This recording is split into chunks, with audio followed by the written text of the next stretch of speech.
Bonjour, bienvenue sur la chaîne Le fruit de la vigne. Le titre que je vous ai choisi, La rancœur est-elle un sentiment durable?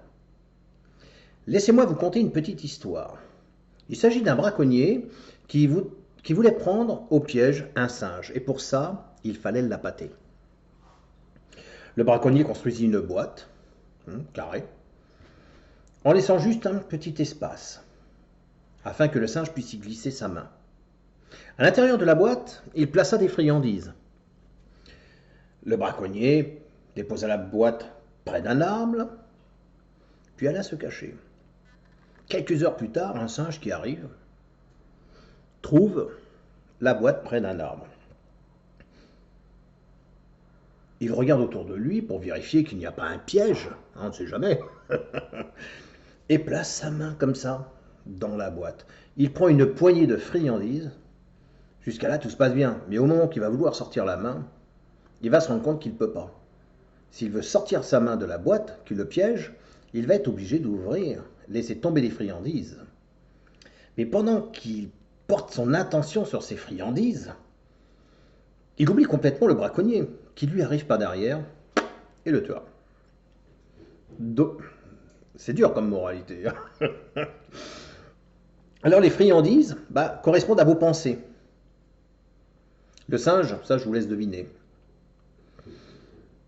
La main fermée, c'est votre rancœur. Il faut savoir que si vous avez de la rancœur envers une personne, qui par définition la rancœur est un état affectif durable, fait d'une profonde amertume, de ressentiment, de haine, lié au souvenir d'une injustice ou d'une désillusion. Si vous avez de la rancœur, il va falloir pardonner, qui n'a rien à voir avec l'excuse. Eh oui, on peut s'excuser de quelque chose, mais quand vous excusez, généralement, vous laissez sous-entendre que derrière l'excuse, c'était le comportement agressif que vous aviez dans la situation à un moment donné. Pardonner, ce n'est pas oublier. Pardonner, c'est accepter de vivre en paix avec l'offense qui vous a été faite. Il existe une nuance. Alors, excusez-moi, il fait chaud, il y a 40 degrés dehors. Il existe une nuance entre accepter et tolérer. Accepter indique que vous avez eu la patience envers cette personne qui vous a fait du mal, qui vous a blessé. Alors que tolérer vous indique que vous êtes en train de cultiver cette patience. Vous ruminez cette souffrance. Pourquoi? Parce que cette rancœur, elle préexiste en vous. Et que vous la tolérez fait que elle s'intensifie. C'est une pensée qui vous rend dépendante de l'amertume et dont vous souffrez. Le singe, malheureusement il est mort, mais il n'était pas obligé de lâcher la prise. Il n'était pas obligé de lâcher la prise. Mais il pouvait aussi bien le faire. Mais ça lui a coûté la vie. Quant à vous, vous n'avez pas d'obligation de pardonner. Mais vous serez toujours dans la rancœur. Si vous nourrissez la rancœur, c'est vous qui êtes pénalisé, pas celui qui vous fait du mal. Là. Vous ruminez bien cette souffrance qui vous a été faite et vous devenez l'esclave, tout comme le singe, avec ses friandises. Ce n'est plus la rancœur, à un moment donné, qui vous fait souffrir, c'est votre attachement à cette rancœur. Votre rancœur déforme votre jugement. Elle vous harcèle.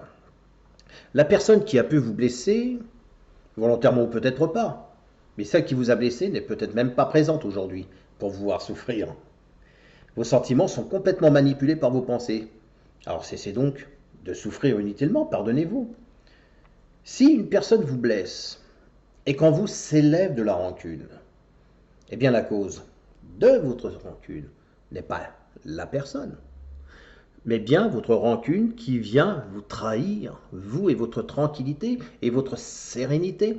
Cela ne vient donc pas de conditions extérieures, mais bien de votre esprit. Pourquoi? Parce qu'on est moins malmené par les événements que notre propre pensée sur les événements.